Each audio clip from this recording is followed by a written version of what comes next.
Hi friends, good evening. ಹೇಗಿದ್ದಾರೆ ಎಲ್ಲರೂ? ನಾನು ಚೆನ್ನಾಗಿದ್ದೀನಿ, ನೀವು ಚೆನ್ನಾಗಿದ್ದೀರಾ ಅಂತ ಅನ್ಕೋತೀನಿ. ಇವತ್ತು ನಾನು ನಿಮ್ಮ ಮುಂದೆ ಸಂಡೇ ಸ್ಪೆಷಲ್ ಏನು ಮಾಡಿದ್ದೀನಿ ಅಂತ ತೋರಿಸ್ಬೇಕಂತ ಈ ವಿಡಿಯೋ ಮಾಡಿದ್ದೀನಿ. ನೋಡಿ, ತುಂಬ ಸರಳವಾಗಿ ಸುಲಭವಾಗಿ ಈ ಚಿಕನ್ ಕಬಾಬನ್ನು ಮಾಡೋದು ಹೇಗೆ ಅಂತ ತೋರಿಸ್ತೀನಿ, ನೋಡೋಣ ಬನ್ನಿ. ಈಗ ನೋಡಿ, ಒಂದು 1/4 kg ಚಿಕನ್ ತೊಗೊಂಡು ಸ್ವಲ್ಪ ತೊಳೆದುಕೊಂಡು ಆಮೇಲೆ ಆ ಚಿಕನ್ಗೆ ಸ್ವಲ್ಪ ಅರಿಶಿಣ ಮತ್ತು ಅರಿಶಿಣವನ್ನು ಹಾಕಿ, ಉಪ್ಪು ಏನು ಹಾಕೋಕ್ಕೆ ಹೋಗಬೇಡಿ. ಇವಾಗ ಶುಂಠಿ ಬೆಳ್ಳುಳ್ಳಿ ಪೇಸ್ಟನ್ನು ಹಾಕಿ ಮನೆಯಲ್ಲಿ ಮಾಡಿದ್ರೂ ನಡೆಯುತ್ತೆ, ಬಟ್ ನಾನು ಮನೆಯಲ್ಲಿ ಮಾಡೋಕ್ಕಾಗಲಿಲ್ಲ, ಟೈಮ್ ಸಿಗಲಿಲ್ಲ ಅಂತ ನಾನು ರೆಡಿನೇ ತೊಗೊಂಡು ಬಂದಿದ್ದೆ. ಈ 1/4 kg ಚಿಕನ್ಗೆ 1 ಪ್ಯಾಕೆಟ್ ಕಬಾಬ್ ಪೌಡ್ರನ್ನು ಹಾಕಿ ನೋಡಿ, ಈ ಥರ ತುಂಬ ಸರಳವಾಗಿ ಮಾಡುವಂಥ, ಸುಲಭವಾಗಿ ಬೇರೆ ಏನು ಸಾಮಗ್ರಿಗಳನ್ನು ಬಳಸದೆ ಮನೆಯಲ್ಲಿ ಮಾಡೋದು. ನೋಡಿ, 1/4 kg ಚಿಕನ್ಗೆ 1 ಪ್ಯಾಕೆಟ್ ಕಬಾಬ್ ಪೌಡ್ರನ್ನು ಹಾಕಿದೆ. ಇವಾಗ ಈ 1/4 kg ಚಿಕನ್ಗೆ 1 ಮೊಟ್ಟೆಯನ್ನು ಹಾಕೋದು. ನೋಡಿ, ನಾನೇನು ಹಾಕ್ಕೊಂಡೆ, 1/4 kg ಚಿಕನ್ಗೆ ಸ್ವಲ್ಪ ಅರಿಶಿಣ, ಒಂದು ಸ್ವಲ್ಪ ಶುಂಠಿ ಬೆಳ್ಳುಳ್ಳಿ ಪೇಸ್ಟ್, ನಂತರ 1 ಪ್ಯಾಕೆಟ್ ಕಬಾಬ್ ಪೌಡ್ರ್, ನಂತರ 1 ಮೊಟ್ಟೆಯನ್ನು ಹಾಕಿ ಇವಾಗ ಮಿಕ್ಸ್ ಮಾಡ್ಕೊತಾ ಇದ್ದೀನಿ. ಎಲ್ಲವನ್ನು ಸೇರಿ ಮಿಕ್ಸ್ ಮಾಡ್ಕೊಳ್ಳಿ. ಬೇರೆ ಉಪ್ಪು ಖಾರ ಏನು ಬಳಸ್ಕೊ ಹೋಗಬೇಡಿ, ಯಾಕಂತಂದರೆ 1/4 kg ಚಿಕನ್ಗೆ 1 ಪ್ಯಾಕೆಟ್ ಕಬಾಬ್ ಪೌಡ್ರ್ ಹಾಕಿದ್ರೆ ಅದೇ ತುಂಬ ಖಾರವಾಗುತ್ತೆ. ಆಮೇಲೆ ಅದರಲ್ಲಿ ಉಪ್ಪು ಮಿಕ್ಸ್ ಎಲ್ಲ ಇರುತ್ತೆ, ಹಾಗಾಗಿ ಉಪ್ಪು ಮತ್ತು ಖಾರವನ್ನು ಹಾಕೋಕ್ಕೆ ಹೋಗಬೇಡಿ. ನಿಮ್ಗೆ ಇನ್ನೂ ಜಾಸ್ತಿ ಸ್ವಲ್ಪ ಖಾರ ತಿನ್ನೋದು ಏನಾದರೂ ತಿನ್ನಬೇಕು ಅಂತ ಇದ್ದರೆ, ನೀವು ಜಾಸ್ತಿ ಖಾರ ತಿಂತಿದ್ರೆ ಸ್ವಲ್ಪ ಹಾಕೋಬೋದು, ಚಿಲ್ಲಿ ಪೌಡ್ರನ್ನು ಮಿಕ್ಸ್ ಮಾಡ್ಕೋಬೋದು. ಬಟ್ ನಮ್ಮ ಮನೆಯಲ್ಲಿ ಮಕ್ಕಳು ಖಾರ ಜಾಸ್ತಿ ತಿನ್ನಲ್ಲ, ಹಾಗಾಗಿ ನಾನು ಖಾರವನ್ನು ಉಪ್ಪನ್ನು ಮತ್ತು ಏನು ಮಿಕ್ಸ್ ಮಾಡ್ಕೊಳ್ಳಿಲ್ಲ. ತುಂಬ ಈಸಿಯಾಗಿ ಈ ಥರ ಮಿಕ್ಸ್ ಮಾಡ್ಕೋಬೇಕು. ಮಿಕ್ಸ್ ಮಾಡಿಕೊಂಡು ಸ್ವಲ್ಪ ಇದು 20 ಮಿನಿಟ್ಸ್ ಹಾಗೆ ಮುಚ್ಚಿಡಬೇಕು. ಯಾಕಂತಂದರೆ ಎಲ್ಲನೂ ಸ್ವಲ್ಪ ರಸ ಬಿಟ್ಕೋಬೇಕಲ್ವ, ಎಲ್ಲನೂ ಮಸಾಲೆ ಅದಕ್ಕೆ ಅಂಟ್ಕೋಬೇಕು ಅಂತ. ಇವಾಗ ನೋಡಿ, ಈಗ ಗ್ಯಾಸ್ ಒಲೆ ಮೇಲೆ ಒಂದು ಪಾತ್ರೆಯನ್ನು ಇಟ್ಟು ಅದಕ್ಕೆ ಎಣ್ಣೆ ಹಾಕಿ ಸ್ವಲ್ಪ ಎಣ್ಣೆ ಕಾಯಿಸ್ಕೊಂಡು ಮೀಡಿಯಮ್ ಫ್ಲೇವರಲ್ಲಿ ಇಡಬೇಕು. ಉರಿನ ಮೀಡಿಯಮ್ ಫ್ಲೇವರಲ್ಲಿ ಇಟ್ಟರೆ ಎಣ್ಣೆ ಜಾಸ್ತಿ ನಾವು ಇಟ್ಕೊಂಡು ಹೋದರೆ ಏನಾಗುತ್ತೆ, ಕಬಾಬ್ ಇಟ್ಕೊತ ಹೋದರೆ ಅದು ಒಮ್ಮೆ ಬೇಗ ಹೊತ್ತು ಬಿಡುತ್ತೆ, ಸೀದೋಗುತ್ತೆ ಅಂತ. ಇವಾಗ ನೋಡಿ, ಒಂದೊಂದಾಗಿ ಬಿಟ್ಕೊಂಡು ಬರಬೇಕು. ಎಲ್ಲ ಒಟ್ಟಿಗೆ ಬಿಟ್ಟರೆ ಅದು ಉಂಡೆಯಾಗಿ ಗಟ್ಟಿಯಾಗಿ ಕೂಡುತ್ತೆ, ಹಾಗಾಗಿ ಒಂದೊಂದೊಂದೊಂದು ಕಾದ ಎಣ್ಣೆಗೆ ಒಂದೊಂದು ಬಿಟ್ಕೊತ ಹೋಗಿ. ಹೈ ಫ್ಲೇಮಲ್ಲಿ ಇಡೋಕ್ಕೆ ಹೋಗಬೇಡಿ.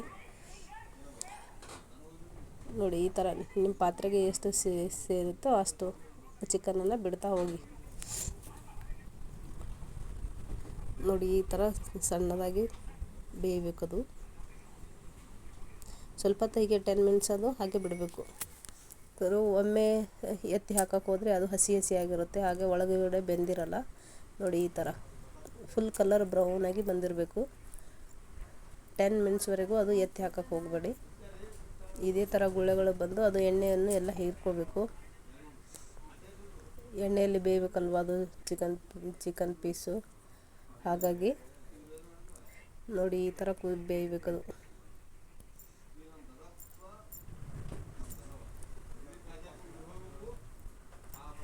ನೀವು ಹೈ ಫ್ಲೇಮಲ್ಲಿ ಇಟ್ಟರೆ ಏನಾಗುತ್ತೆ, ತಳ ಹೊತ್ತು ಹೋಗ್ಬಿಡುತ್ತೆ, ಸೀದು ಹೋಗುತ್ತೆ ಅಂತ ಮೀಡಿಯಮ್ ಫ್ಲೇಮಲ್ಲಿ ಇಟ್ಟು ಈ ಥರ ಬೇಯಿಸ್ಕೊಳ್ಳಿ. ಇವಾಗ ನೋಡಿ, 10 ಮಿನಿಟ್ಸ್ ಆದಮೇಲೆ ಈ ಥರ ಒಂದೊಂದಾಗಿ ಎತ್ತಿ ಹಾಕಿ. ಒಂದೊಂದಾಗಿ ಅದು ಅಂಟುವಾಗಿ ಬಿಡಬಾರ್ದು. ದೂರದಲ್ಲೇ ಡಿಸ್ಟೆನ್ಸಲ್ಲಿ ಬಿಟ್ಟರೆ ಅದು ಒಂದು ಅಂಟುಕೊಳ್ಳಲ್ಲ, ಹಾಗಾಗಿ ಬಿಡಿಯಾಗಿಯೇ ಇರಬೇಕು ಚಿಕನ್ ಪೀಸು.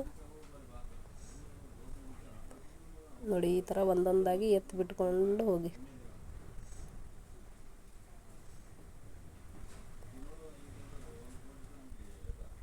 ಅಂದರೆ ಅದು ಬ್ರೌನ್ ಬಣ್ಣ ಬಂದಿರಬೇಕು, ಅದೇ ಬೆಂದಿರುತ್ತೆ ಅಂತ ಅರ್ಥ. ಇವಾಗ ಸ್ವಲ್ಪ ಬಿಟ್ಟ ತಕ್ಷಣ ನಾವು ಎತ್ತಿ ಹಾಕೋಕೆ ಹೋದರೆ ಹಸಿ ಇರುತ್ತೆ ಒಳಗಡೆಯಲ್ಲಿ, ಬೆಂದಿರೋದು ಚಿಕನ್ ಪೀಸು, ಹಾಗಾಗಿ ಟೇಸ್ಟಿ ಅನಿಸಲ್ಲ. ನೋಡಿ, ಹಿಂಗೆ ಒಂದು ಅಂಟಿದ್ರೆ ಈ ಥರ ಅಂಟ್ಕೊಂಡು ಬಿಡುತ್ತೆ, ಒಂದೊಂದಾಗಿ ಸೇರಿಸಿ ಒಟ್ಟಿಗೆ ಬಿಟ್ಟರೆ. ಅದಕ್ಕಾಗಿ ಈ ಥರ ಬಿಡಿಯಾಗಿ ಇರಬೇಕು. ನೋಡಿ, ಇವಾಗ ಮತ್ತೆ ಸ್ವಲ್ಪ ಹೊತ್ತು ಬೇಯಿಸೋಕೆ ಬಿಡಿ.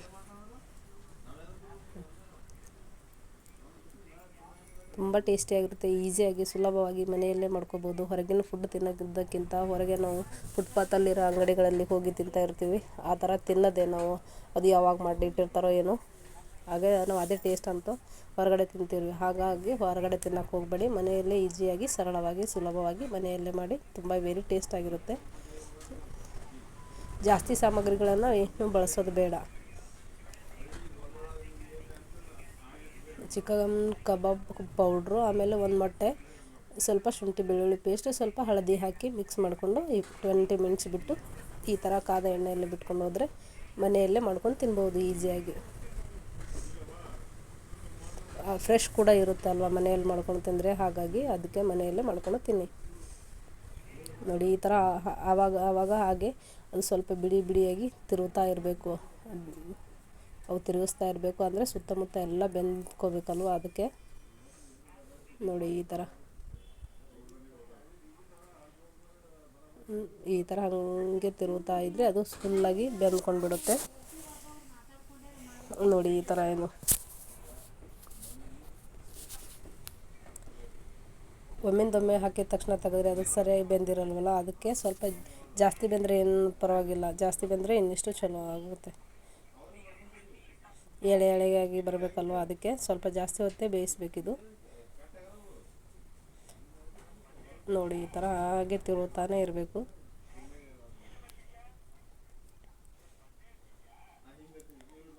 ನೋಡಿ ಈ ಥರ ಕಾಣುತ್ತೆ, ಫುಲ್ ಬ್ರೌನ್ ಆಗಿ ಕಾಣುತ್ತಲ್ವ. ಇನ್ನು ಎತ್ತಿದ್ರೆ ಇನ್ನೂ ಚೆನ್ನಾಗಿ ಕಾಣಿಸುತ್ತೆ. ನೋಡಿ ನೀವು ಹೊರಗಡೆ ತಿನ್ನೋ ಥರ, ಹೊರಗಡೆ ಏನು ಫುಟ್ಪಾತಲ್ಲಿ ಅಂಗಡಿಗಳಲ್ಲಿ ತಿಂತಿರ್ತಾರಲ್ವ ಅದೇ ಥರ ಕಾಣುತ್ತೆ. ಆಚೆ ತೆಗೆದ ನಂತರ, ಎಣ್ಣೆಯಿಂದ ಆಚೆ ತೆಗೆದ ನಂತರ ಹಾಗೆ ಕಾಣುತ್ತೆ. ನೋಡಿ ಇವಾಗ ಒಂದು ತಟ್ಟೆ ತೊಗೊಂಡು ತಟ್ಟೆಯಲ್ಲೇ ತೊಗೋಬೋದು. ಇವಾಗ ನೋಡಿ ಫುಲ್ ಫ್ರೈ ಆಗಿರುತ್ತೆ. ನೋಡಿ ಎಷ್ಟು ಚೆನ್ನಾಗಿ ಕಾಣುತ್ತಲ್ವ. ನೋಡಿ ಸೂಪರಾಗಿ ಕಾಣುತ್ತೆ. ಬಿಸಿ ಬಿಸಿದಾಗಿ ತಿಂದರೆ ಚಳಿಯಲ್ಲಿ ತುಂಬ ಚೆನ್ನಾಗಿ ಅನ್ನಿಸುತ್ತೆ. ಡೈಲಿ ಮಾಡೋಕ್ಕಾಗಲ್ವಲ್ಲ, ಸಂಡೇ ಮಾತ್ರ ಮಾಡಿ, ಸಂಡೇ ತುಂಬ ಚೆನ್ನಾಗಿರುತ್ತೆ. ನೋಡಿ ಈ ಥರ ಕಾಣುತ್ತೆ ಹೊರಗಡೆ ತೆಗೆದ್ರೆ. ನೀವು ಅಂಗಡಿಯಲ್ಲಿ ತಂದಿರೋ ಥರ ಕಾಣುತ್ತೆ.